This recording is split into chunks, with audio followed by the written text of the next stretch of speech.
ವಿದ್ಯಾಸಾಗರ ಮಹಾರಾಜ್ ಅವರ ಆರಂಭಿಕ ಜೀವನದ ಬಗ್ಗೆ ನೋಡೋಣ.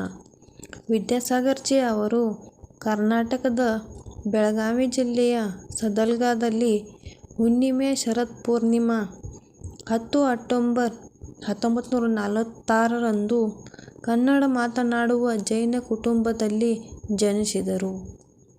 ಅವರು ಜನಿಸಿದ ಸಾಧಾರಣ ಮನೆ ಈಗ ದೇವಸ್ಥಾನ ಮತ್ತು ವಸ್ತು ಸಂಗ್ರಹಾಲಯವಾಗಿದೆ. ಅವರ ಬಾಲ್ಯದ ಹೆಸರು ವಿದ್ಯಾಧರ.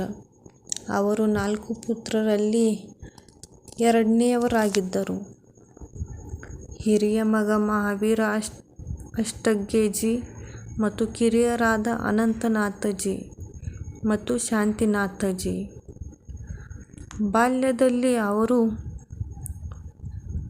ತುಪ್ಪನ್ನು ಸ್ಪಷ್ಟಗೊಳಿಸಿದ ಬೆಣ್ಣೆ ತಯಾರಿಸಲು ಬಳಸಲಾಗುವ ತಾಜಾ ಬೆಣ್ಣೆಯನ್ನು ತಿನ್ನಲು ಇಷ್ಟಪಡುತ್ತಿದ್ದರು. ಅವನು ಬೇಡಿಕೆಯ ಮಗವಾಗಿರಲಿಲ್ಲ ಮತ್ತು ಅವನಿಗೆ ಕೊಟ್ಟದ್ದನ್ನು ಸ್ವೀಕರಿಸಿದನು.